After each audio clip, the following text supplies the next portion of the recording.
हर रोज एक नई कहानी देखने के लिए चैनल को सब्सक्राइब करें और बेल आइकन दबाना ना भूलें। नंदनी की अभी अभी नई नई शादी होती है और वो पग फेरों की रस्म के लिए अपने मायके आती है, जहाँ नंदनी की माँ सुजाता उसकी खूब खातिरदारी करती है। नंदनी अपनी माँ सुजाता के साथ सोफे पर बैठी होती है और अपनी माँ से कहती है, माँ, जो मजा सुकून मायके में है ना, वो ससुराल में तो है ही नहीं। ऊपर से मेरा ससुराल है भी तो इतना छोटा सा। पहले इतने सारे लोग उसमें रहते हैं और अब पता नहीं मैं कहाँ रहूंगी। ऐसा हर लड़की के साथ होता ही है। जब उसकी शादी होती है और वो अपने ससुराल जाती है ना, तो उसे मायका ही प्यारा लगता है। लेकिन धीरे धीरे आदत हो जाएगी तुझे भी, सब अच्छा लगेगा वहाँ भी। मैं तो सोच रही हूँ पगफेरों की रस्म के लिए आई हूँ तो कुछ दिन यहीं रुक जाऊँ। वो क्या है ना, मुझे वहाँ आप लोगों की बहुत याद आती है। शादी तो हो ही गई है, अब कुछ दिन तो रुक ही सकती हूँ ना यहाँ। देख, हमें तो कोई परेशानी नहीं है तेरे यहाँ रुकने से, लेकिन अगर तेरे ससुराल वालों को कोई परेशानी हुई ना, तो उन्हें तेरा यहाँ रुकना अच्छा नहीं लगा, तो एक काम कर, तू पूछ ले उनसे एक बार। ठीक है माँ। नंदनी तुरंत अपने पति अरुण को फोन करती है और बोलती है, कैसे हो आप? वहाँ सब ठीक है ना? हाँ, सब ठीक है। मैं तुम्हें शाम तक लेने के लिए आ जाऊंगा। अब आराम से तैयार हो जाओ, ठीक है? अरे मेरी बात तो सुनिए। वो क्या है ना, मैं ये कह रही थी कि मुझे मेरे मायके वालों की बहुत ज्यादा याद आ रही है और अब आई हूँ तो जाने का मन नहीं हो रहा। क्या मैं कुछ दिन और यहीं रुक जाऊँ? हाँ हाँ, रुक जाओ ना। इसमें पूछने वाली क्या बात है? वो भी तो तुम्हारा ही घर है। जब तक मन चाहे रहना, और हम लोगों को भी इससे कोई परेशानी नहीं है। लेकिन माँ जी या पापा जी को कोई दिक्कत हुई तो, या फिर उन्होंने मुझसे मेरी शादी हो चुकी है तो मैं अब यहाँ नहीं रुक सकती, ऐसा कुछ कहा तो? अरे तुम इतना घबरा क्यों रही हो? मैं हूं ना, मैं कह दूंगा कि तुम्हें कुछ दिन अपने मायके में रहना है। उन्हें भी कोई परेशानी नहीं होगी। और जब तुम्हारा आने का मन करे मुझे कॉल कर देना, मैं आ जाऊंगा लेने। आप बहुत अच्छे हो। आपकी पत्नी के लिए कितना कुछ करते हो आप। अब मैं ही तुम्हें नहीं समझूंगा तो कौन समझेगा। अच्छा, मैं अभी ऑफिस में हूँ, मुझे काफी सारा काम भी है, तो मैं तुमसे बाद में फ्री होके बात करता हूँ, ठीक है? अरुण नंदिनी की बात मान जाता है और उसे जल्दी ससुराल आने को नहीं कहता है।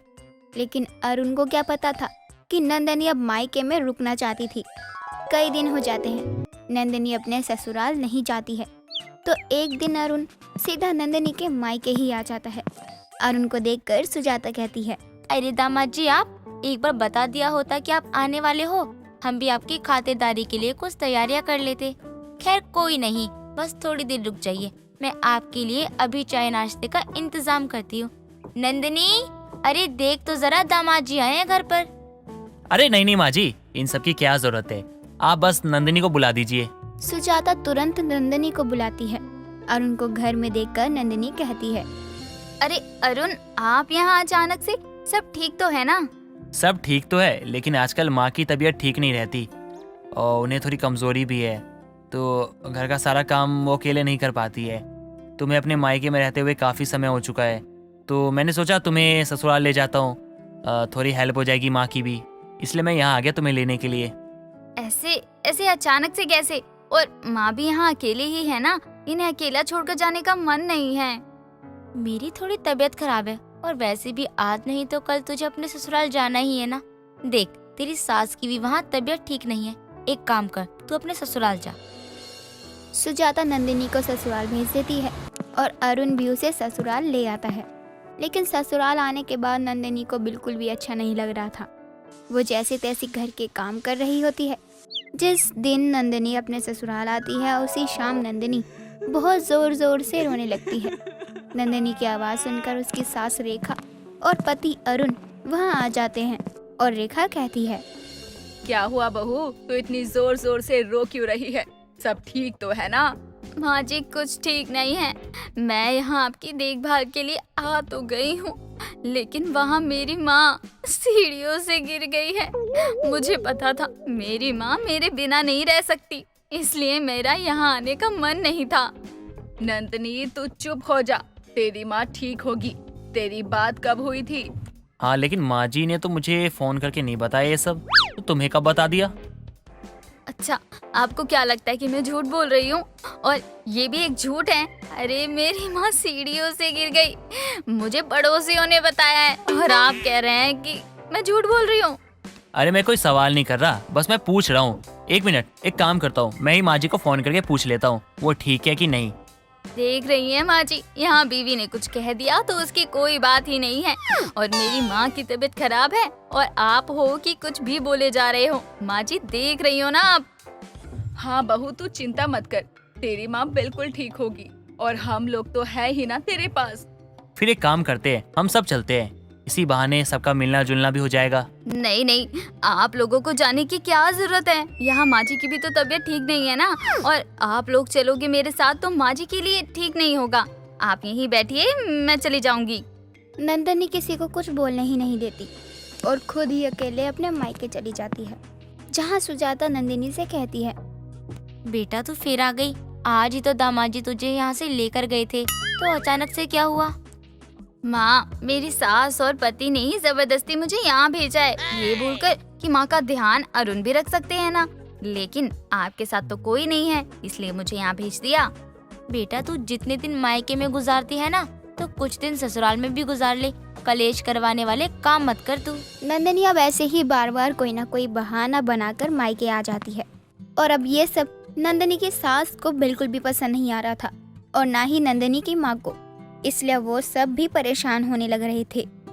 ऐसे ही एक दिन नंदिनी की सास को बहुत ज्यादा गुस्सा आता है, तो वो सीधा बहू के मायके चली जाती है और नंदिनी को जोर जोर से आवाज लगाने लगती है, बहू कहाँ है, बाहर आ जल्दी। रेखा की आवाज सुनकर वहाँ नंदिनी और सुजाता दोनों आ जाते हैं। तभी सुजाता कहती है, अरे समधन जी आप यहाँ? समधन जी छोड़िए आप बहन जी, ये बताइए कि बहू को हमारे घर भेजने का इरादा है भी या नहीं। बहन जी मैं तो खुद चाहती हूँ कि नंदिनी अपने ससुराल जाए, लेकिन हर रोज कोई ना कोई बहाना बनाकर ये घर ही आ जाती है। मुझे तो यही लग रहा था कि आप लोगों को तो कोई दिक्कत नहीं है। अरे एक बार हो जाए, दो बार हो जाए तो कोई कुछ कहे ही ना, लेकिन ये तो रोज रोज मायके आ जाती है। अब कुछ दिन ससुराल गुजार ले बहू, या फिर यहीं रहना है जिंदगी भर। ऐसी बात नहीं है माँ जी, वो तो बस अपना घर छोड़ने का मन नहीं करता, इसलिए वहाँ जब भी आती हूँ मन ही नहीं लगता मेरा, और वापस से भागकर यहीं आ जाती हूँ मैं। तूने शादी अपने मायके में रहने के लिए की है क्या? अरे हर लड़की को शादी के बाद विदा होकर ससुराल जाना होता है। अगर हर कोई तेरी तरह ही करने लगा तो क्या होगा सबका? माँ जी मुझे अच्छा नहीं लगता वहाँ। हाँ तो अब एक काम कर, तू वहीं रह। अब हम लोग तुझे कभी नहीं कहेंगे, और ना ही तू अपने घर वापस आने को कह रहा। मैं यहाँ बस ये बताने आई थी कि मैं अपने बेटे की दूसरी शादी कर रही हूँ। माँ जी आप ऐसा नहीं कर सकती हो, आपकी बहू मैं हूँ, तो आप किसी और को कैसे बहू बना सकती हो? बहू का फर्ज होता है कि ससुराल मायके दोनों को देख कर चले, लेकिन तू तो मायके के आगे कुछ नहीं देखती। अपनी सास की बात सुनकर नंदिनी बहुत ज्यादा घबरा जाती है और तुरंत अपने ससुराल चली जाती है, जिसके बाद सब ठीक से रहने लगते हैं। दोस्तों अगर आपको ये कहानी पसंद आई तो इसे लाइक करें, शेयर करें और कमेंट करके बताएं कि कहानी में आपको सबसे अच्छा क्या लगा।